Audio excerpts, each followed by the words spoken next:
have a bad feeling about this. Now, no matter how you look at it, if Ben did had survived the zombie outbreak of 68, then what would he have been doing, since there would be a large time gap for him to go through after the events of Night of the Living Dead? Because Dawn of the Dead takes place exactly 10 years after that, while Return of the Living Dead takes place 17 years after that. So, either way, he would have to survive a very long time gap. But in the Romero timeline, and let's say that he joined some kind of zombie elimination task force during the 10 years. So then, by the time we reach Dawn of the Dead, he should already have experience with killing this undead menace. Now, this is where we transition into the events of the film Dawn of the Dead.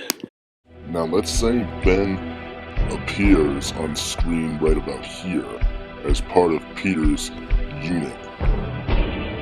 And this would occur at the very beginning of Dawn of the Dead, where the three of them in this case, along with various other policemen and SWAT team members, would raid an apartment complex where various minority figures are living in a slum with weapons and diseases and zombies within the various rooms.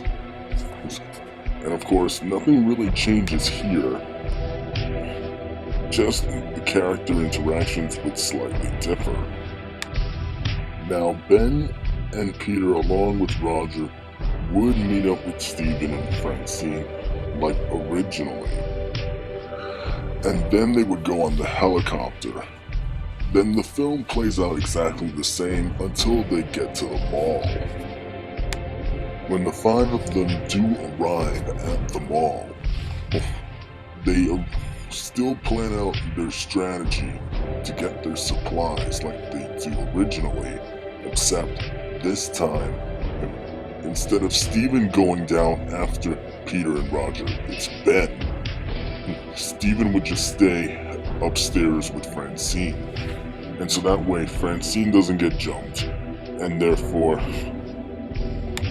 the film would stay constant all the way up to the trucking scene, where Ben, in this case, would help Peter and Roger drive the trucks around the mall to block the different entrance and exits of the building.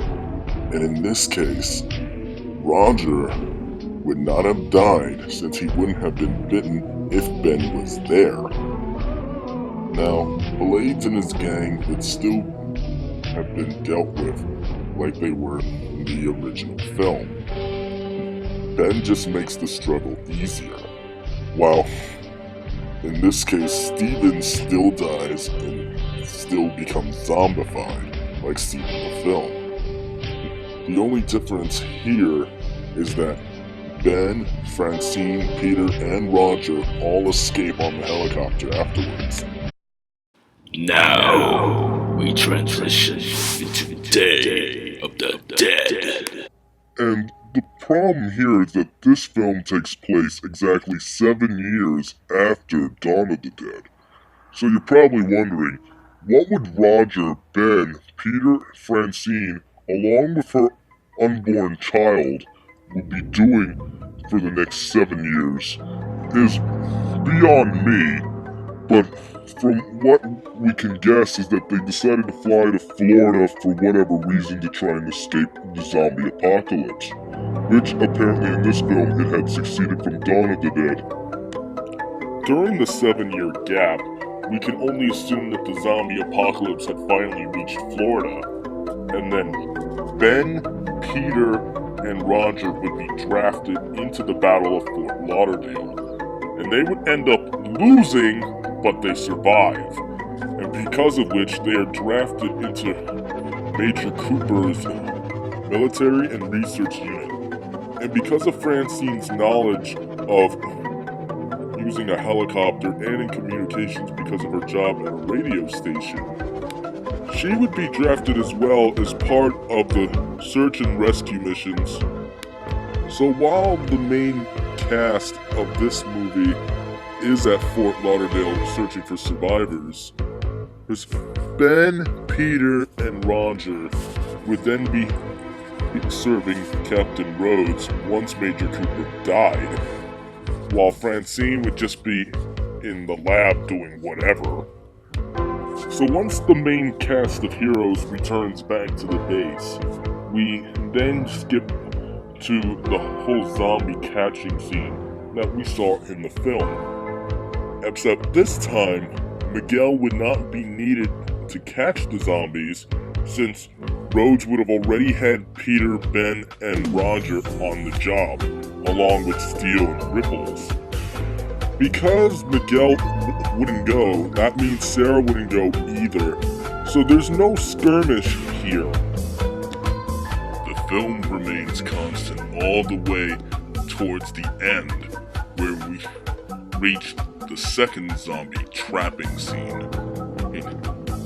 And in this case, if Ben, Roger, or Peter were there, then Miguel would not have been killed, nor would Private Miller or Johnson.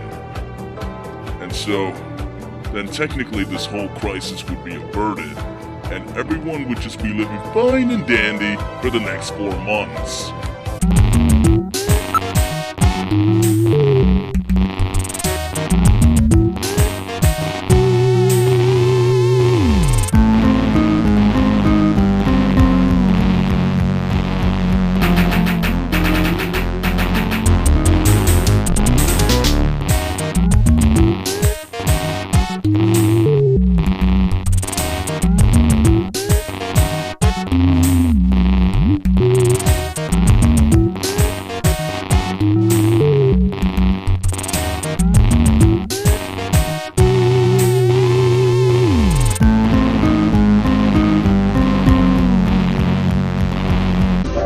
So, now that we know that the zombie apocalypse would only last for 4 months, they would wait the whole time underground until it finally expires and then come straight to the surface and take the city of Miami, since it's the closest largest city within miles of the entire coastline. It is then discovered that salt can actually help dissolve the zombies even faster.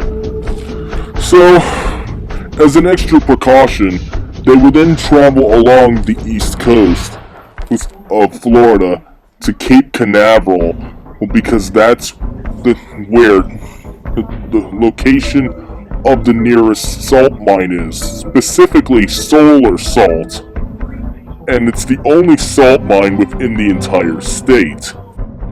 But assuming Rhodes still had Miguel go, and not have Ben, Peter, or Roger on duty on that day, then the film would still remain constant up until the point where Rhodes captures Sarah and Billy along with Fisher, and then interrogates Johnny to fly him and his men out of the base. Now, if there was a point for either Roger, Ben, or Peter to snap and turn on Rhodes, this would be it. For once Rhodes starts shouting racial slurs at Johnny, either Ben or Peter would have just point blank shot Rhodes right in his head, simply because they're black. The reason Roger would back them up was because not only because he was on friendly terms with them, but also because Rhodes would have thrown Francine behind the gate with Sarah and Billy.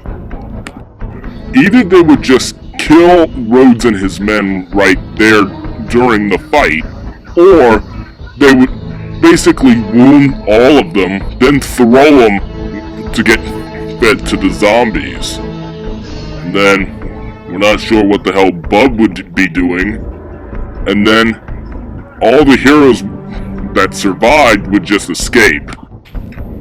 Francine, Sarah, Billy, John, Peter, Ben, and Roger would all escape the facility like they did in the original film, Miguel would still run off, invite the zombies into the base and get killed, and then, unfortunately, they wouldn't have enough time to get to the helicopter without being swarmed by zombies. So at least one person would have to stay behind and hold off the zombies while the helicopter takes off. And it's the person that does stay behind is Ben, which is sad. And so Ben gives his life for everyone else to escape, and he ends up dying. Everyone else basically goes to the Florida Keys and they just hide out there for who knows how long. And then in 20 years, we come to Land of the Dead. And that will serve as the end of the Romero timeline. Because Diary of the Dead and Survival of the Dead are part of a rebooted timeline.